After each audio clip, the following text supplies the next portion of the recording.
Om Sarvadharmasthapakatvam Sarvadharmaswarupakaha Acharyanam Mahacharyo Ramakrishnaayate Namaha.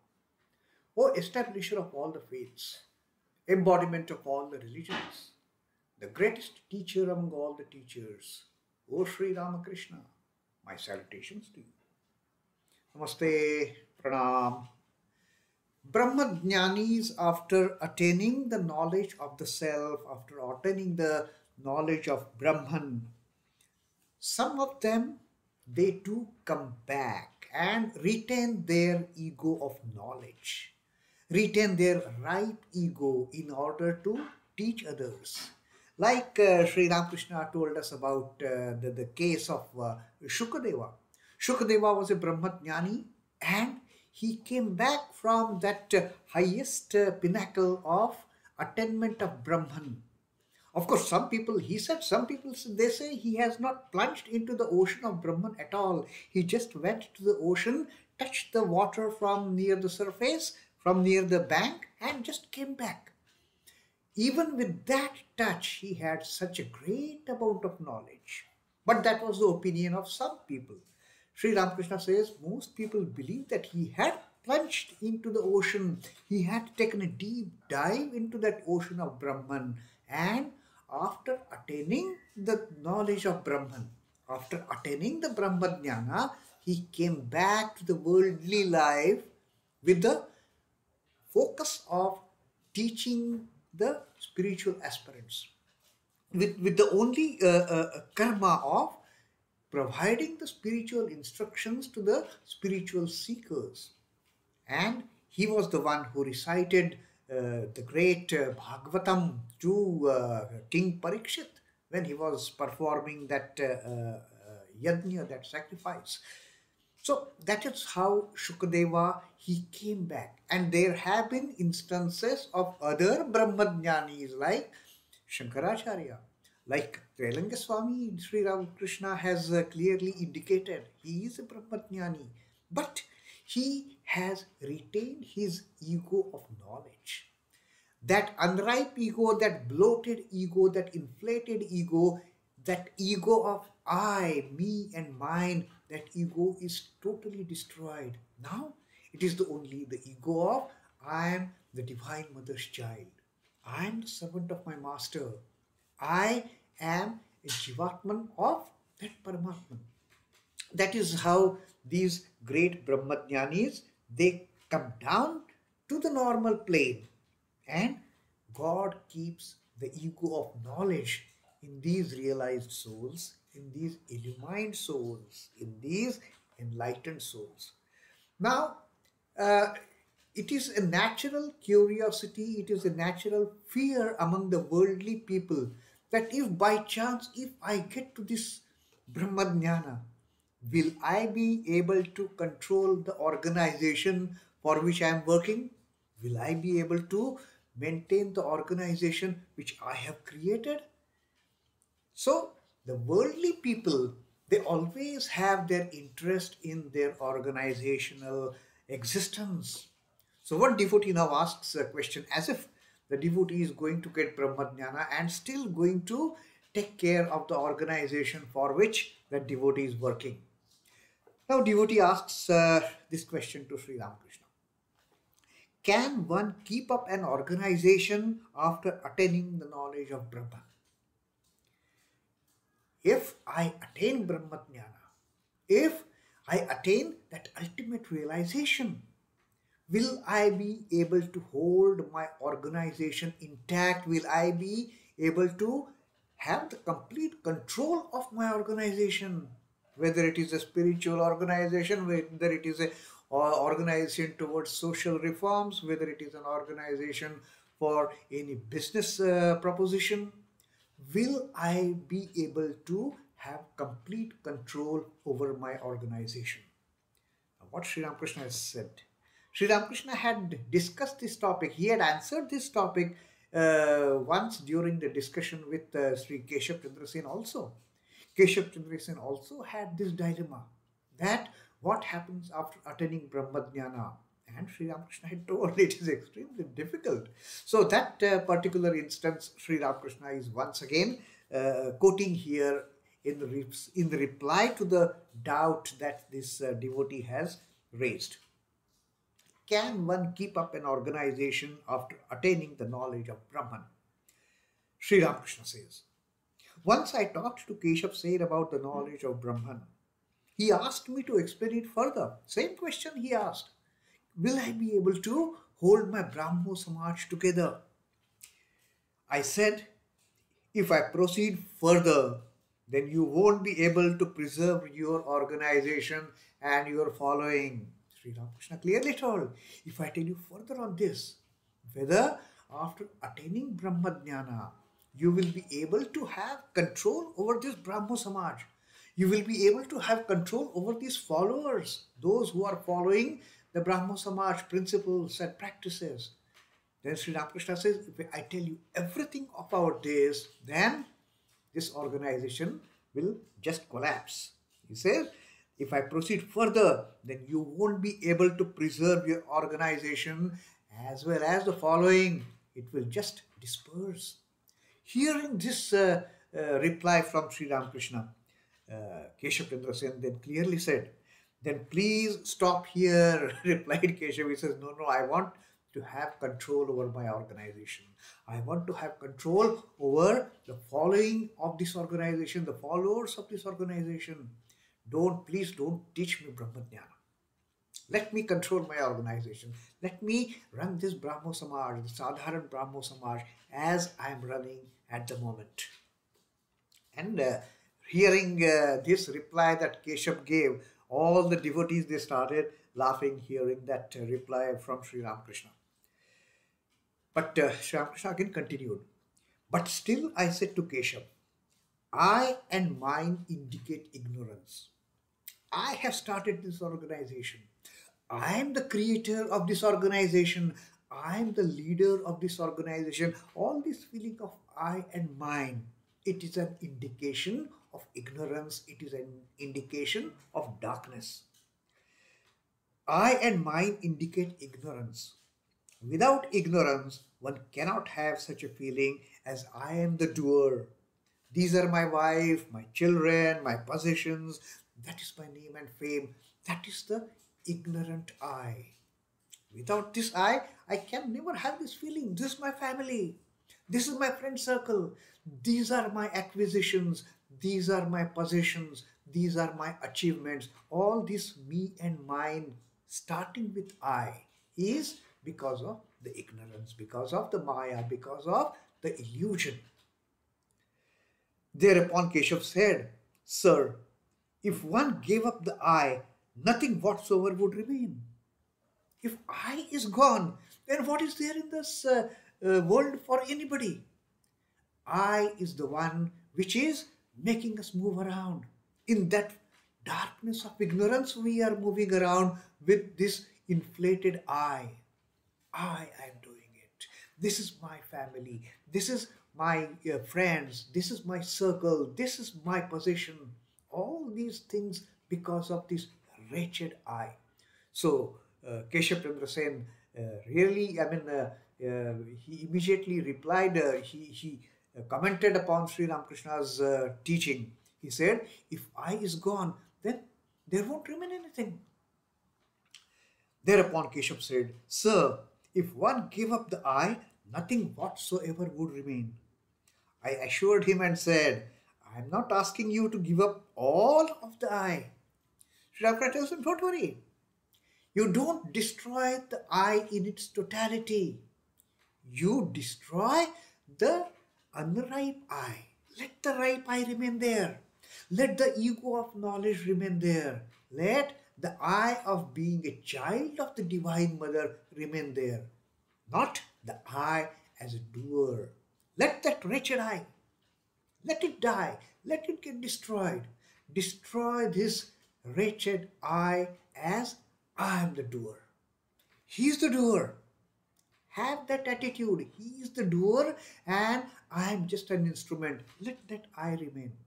So Sri Ramakrishna said, I am not telling you to give up the I in its totality. He said, I am not asking you to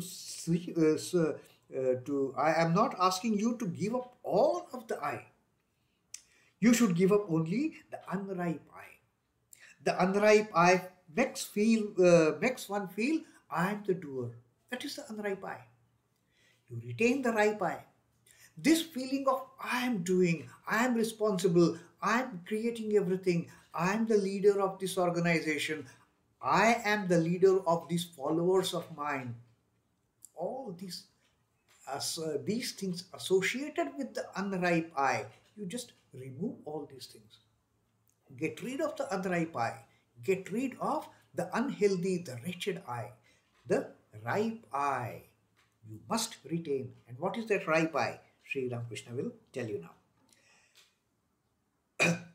The unripe I makes one feel I am the doer. These are my wife and children. I am a teacher. I am a friend. I am the leader of this society.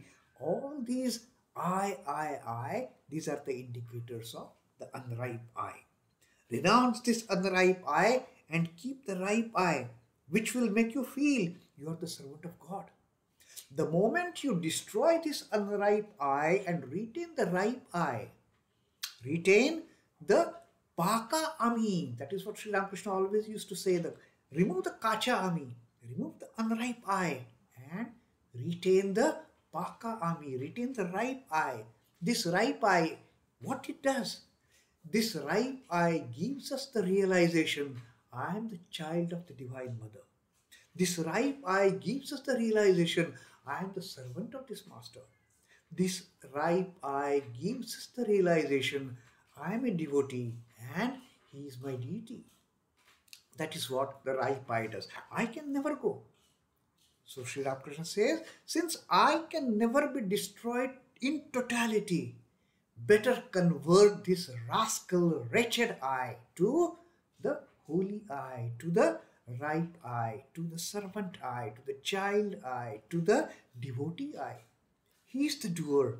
I am just an instrument. Make it an instrumental I. Get away with all that I am doing. I am the head of this family. I am the head of this institution. Get rid of that I. That I is the destroyer. That I is taking us into the whirlpool of the worldliness. So remove that I. I am just a servant. I am just a child. I am just a devotee. I am nothing other than that. Once we have that kind of understanding, once we have that kind of realization that I am nothing, he is the all in all. What am I doing? I am not doing anything.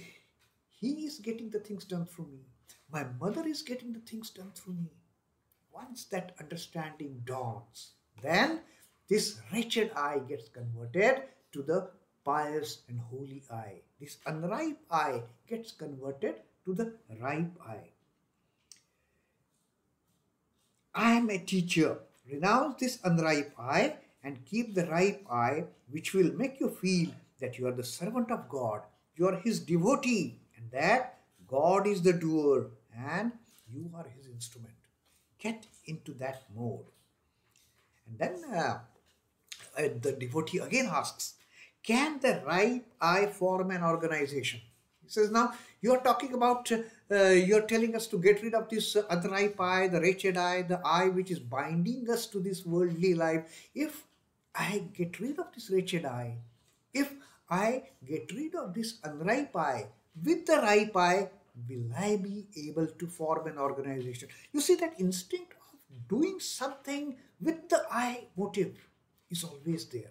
And with that motive, this devotee has asked the question that can the ripe I form an organization? And Sri Ramakrishna said this point was also discussed with Keshab Sen.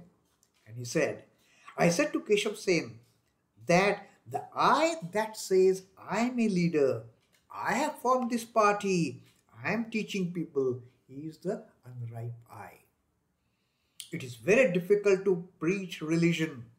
It is not possible to do so without receiving the commandment of God. He said the moment you start feeling that I have started this organization, it gets into the category of the unripe I. No, I cannot do anything. He has started the organization. He has used me to start this organization. If you have that understanding, if you have that realization, then it is the right buy. And when you get that understanding that God has created this organization through me, then you are in a position to do some God's preaching. Without God's commandment, no one can preach any religious doctrines, no one can preach any spiritual instructions. So Sri Ramakrishna says, first get the commandment of God, first get His authority, then you start preaching, you start giving the lectures and sermons, and then you start giving the spiritual instructions. Without that, if you are saying, I have started this organization and I am going to teach them, that is never going to work. It is very difficult to preach religion. It is not possible to do so without receiving the commandment of God. The permission of God is necessary. God has to give you that permission. Then your teaching, your preaching, your lectures, your sermons will have some kind of effect, some kind of influence. Shukadeva had a command from God to recite the Bhagavatam. Without the command from God, Shukadeva could not have uttered even a single word from Bhagavatam. Because he got the command from God, he could recite the entire Bhagavatam to King Parikshit. If after realizing God, a man gets his command and becomes a preacher or teacher, then that preaching or teaching does no harm. His eye is not the unripe eye then. Having got the command from God, the unripe eye gets converted to ripe eye. And then that teaching, that preaching, that lecturing, giving those instructions, they have some kind of effect on the listener. Otherwise, it is all entering from this side, coming out from this side. No benefit at all. There is no retention of the teachings. There is no assimilation of the instructions. And then Sri Ramakrishna said, I asked Keshab to give up this unripe eye.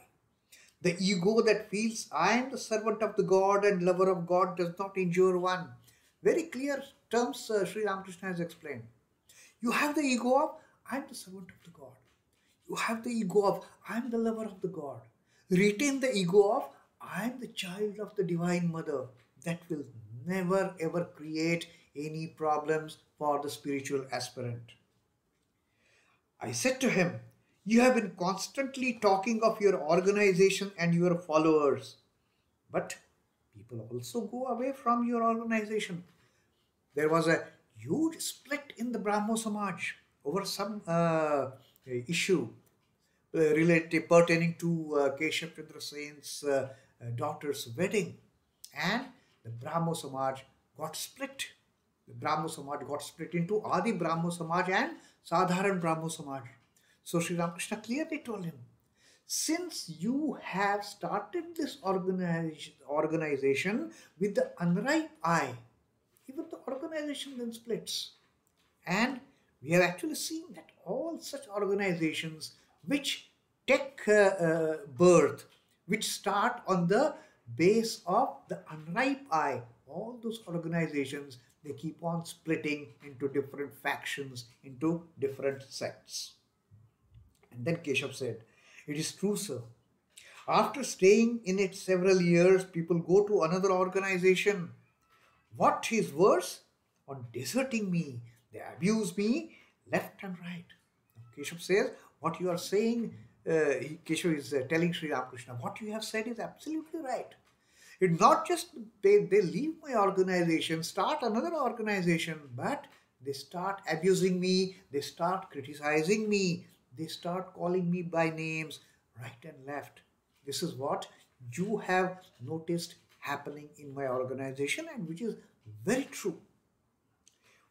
Why don't you study their nature? I said. Sri Ramakrishna said, before you induct anybody in the organization, you study their nature. What kind of person he is.